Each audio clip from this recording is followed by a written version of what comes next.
안녕하십니까. 이번 시간에는 6.17 대책에 놀란 국민들, 사실 많이 당황해하는 그런 국민들이 적지 않은 것 같습니다.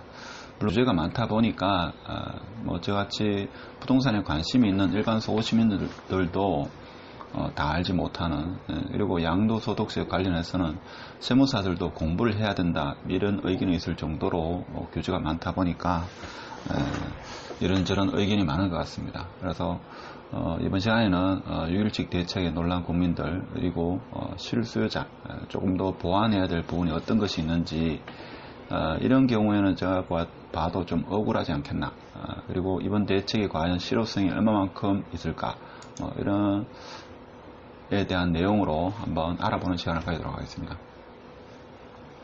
6.17 대책에 놀란 국민들, 도대체 어디에 물어봐야 하나?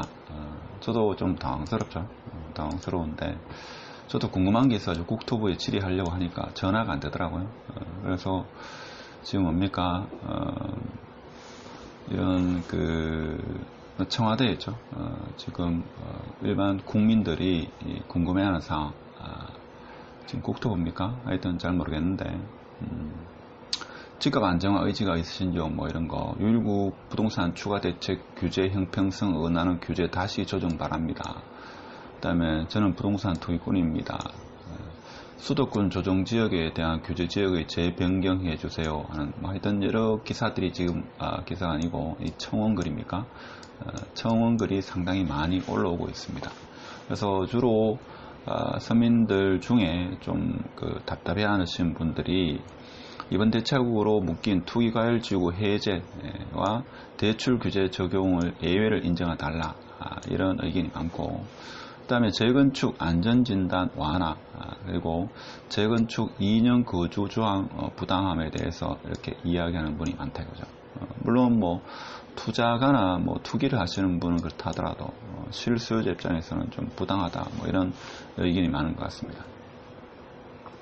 그리고 또 좀 혼선이 빚는 게 세부 가이드라인에 대해서죠. 물론 앞으로 여러 부서 간의 협의를 거쳐가지고 세부 가이드라인을 하겠지만, 사실 혼란스러운 것은 일반 서민 입장에서는 마찬가지가 아니겠나, 이런 생각이 듭니다. 그리고 또 일각에서는 이번 집값 규제 오히려 내성만 키우는 게 아닐까, 이런 주장을 하시는 분도 있습니다. 예를 들면 감정원 같은 경우는 대책을 내놓을수록 하락 기간이 점점 줄어든다, 하락 기간이 짧아진다 이거죠. KBS는 서울 집값 안 떨어진다, 6.17 대책도 단기 충격에 그칠 것이다 라는 이런 의견을 내고 있습니다. 그것은 과거의 사례로 붙여가지고 역사로서 이제 설명하는 거죠. 18년도에 9.13 대책 같은 경우에는 22주 동안 어떤 쉽게 말해서 약발이 먹히다가 그 다음에 19년 1216 대책 같은 경우에는 거의 먹히지 않았다. 물론 한국감정원 입장에서는 18년도에 9.13 대책은 32주 동안 영향을 받다가 19년 1216 대책은 9주 정도밖에 영향을 받지 않았다. 자, 대책이 나오면 나올수록 하락 기간이 점점 짧아진다. 그러면 과연 이번 대책 21번째 또는 22번째라고 하는데, 이 대책은 과연 몇 주나 갈지 궁금하죠. 물론 강력했다는 것은 대체적인 의견입니다만은, 특히 법인이죠. 법인과 재건축 시장에 상당한 핵폭탄급이 아니겠는가.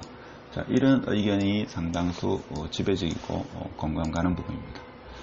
자, 그러면 풍선 효과와 핀셋 규제의 한계에 대해서 한번 보도록 하겠습니다. 지금 김포 같은 경우에는 그 가격에는 안 되겠습니다 해가지고 규제 다음날 호가가 수천만 원 올리고, 그래서 이튿날 배액 배상을 통보한다. 이런 지금 풍선 효과가 벌써 일어나고 있죠. 지방 같은 경우에도 지금 서울서 온다는 아파트를 매매하러 온다는 그런 소식도 들리고 있습니다. 실질적으로 이 핀셋 규제의 한계가 물론 정부로서는 어쩔 수 없다고 생각하지만, 자, 어떤 부분이 있는지 한번 살펴보도록 하겠습니다. 갭 투자를 막기 어려운 이유가 이런 경우가 있죠.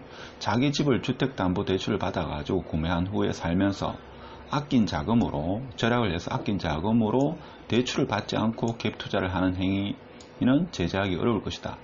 이것은 자본주의 사회에서 사실 이것은 막기가 어려울 겁니다. 그렇죠? 그러니까 이런 부분에 대한 것은 아직 제재가 없죠. 이것이 제재가 나오면 사실 더 여러 가지 어려움이 더 많겠죠. 그 다음에 집을 살 때 자기 자본이 충분하더라도 무조건 한도까지 주택담보대출을 받아서 사는 사람이 늘어날 것이다. 그렇죠. 그러면 자기가 집을 만약에 한 3억 정도 하는데 자기가 한 2억 정도 있다 했죠. 있다 하더라도 담보대출을 최대한 내가지고 자기가 지켜보다가 조그마한 아파트 투자로 있죠. 한 채 더 산다든지 이런 사람이 생길 수 있기 때문에 그래서 앞으로 주택담보대출 또 초저금리고 하니까 그런 분들이 늘어나지 않겠는가 이런 전망도 합니다. 그 다음에 실수요자 대책의 아쉬움인데 어떻게 보면 서민이나 수도권 특히 서울 지역에 있죠. 서민이나 20, 30대층 같은 경우에는 서울 아파트 값이 6억 정도 웃도는 요즘 시세에 그렇죠. 6억 전후 좀 중저가를 봤을 때 그럴 줄 알고 저축한다 하더라도 LTV가 막 2억 내외다. 그러면 4억을 모아야 되는데 이게 현실적으로 쉽지 않다 이거죠. 그래서 모르겠습니다. 연령별로 어떻게 보면 20대, 30대는 좀 융자를 더 해준다든지 또 그렇게 되면 또 부작용이 있겠죠. 일단 실수요자 대책이 좀 아쉽다 하는 거. 그럼 이분들은 사실 집을 살 수 있는 기회가 더더욱 없어지니까 이분들을 위한 어떤 보완 대책이 필요하지 않겠나 하는 게 개인적인 생각입니다. 그렇죠? 투자나 투기 세력은 망다 하더라도 그분들은 20, 30대나 서민들은 좀 그 규제를 완화해 줘야 되지 않겠는가. 저도 그런 의견은 100% 공감합니다. 그리고 또 풍선 효과와 핀셋 규제 한계에 보면 자 멘붕이 빠진 재건축 단지입니다. 엄마 아파트 다들 알고 계시지만 대책 이후에 바로 가격이 좀 빠졌다. 그래서 아무래도 2년 거주해야 된다 하는 게 상당히 강력한 것 같은데 하여튼 서울은 그렇고 지금 대전 같은 경우는 대전 같은 경우에 지금 투기과열지구 해가지고 유성구, 서구, 중구, 동구 같은 경우에는 투기과열지구입니다. 그러면 이제 분양권을 한 번만 전매할 수 있죠. 그럼 대덕구 같은 경우에는 지금 뭔가 하면 분양권을 무제한으로 거래할 수 있습니다. 한 도시 내에서 이렇게 한 80% 지역은 투기과열지구로 묶고 나머지 한 20% 지역은 비규제지역이다 그러죠. 그럼 이 지역이 뭡니까? 투자자나 이런 사람들이 몰리지 않겠는가? 그렇죠. 돈의 속성은 돈을 팽창시키기 위해서 돈이 흐른다 이거죠. 그래서 이런 부분도 어떻게 보면 핀셋 규제의 한계가 되지 않을까 이런 생각을 해봅니다. 물론 정책 당국으로서는 상당한 고심을 하고 내린 결정이겠지만 현실은 과연 어떻게 흘러갈지 대전 지역을 좀 유심히 살펴보면 앞으로 이 핀셋 규제가 어떻게 흘러가는지 한계점 어딘지를 알아볼 수 있지 않겠나 이런 생각을 해봅니다. 물론 대전이 그동안 많이 오르긴 올랐죠. 그래서 최종적으로 물론 잘 아시는 분은 상관이 없겠지만 유튜브나 TV를 보더라도 좀 이해하기가 어렵죠. 그래서 부동산에 늘 관심이 있는 사람은 덜 하겠지만 서민들은 어디 가서 물어봐야 되냐 쉽지 않은 문제입니다.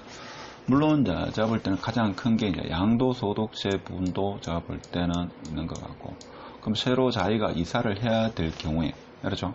대출 부분도 그렇고 이것도 제가 볼 때는 쉽지 않은 문제다. 그렇죠. 그래서 대책이 너무 많이 나오는 것도 있죠.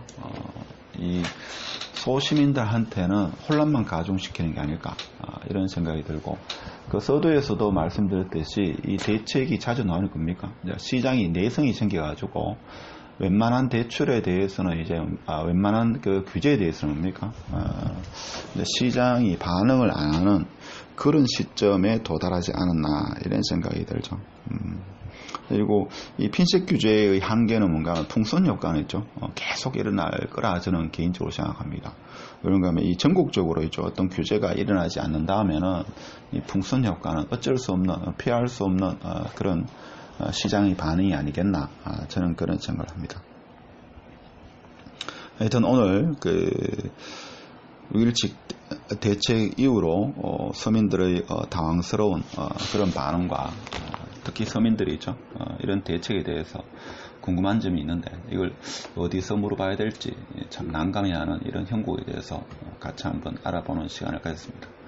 일단 끝까지 시청해주셔서 감사드리고 마치도록 하겠습니다.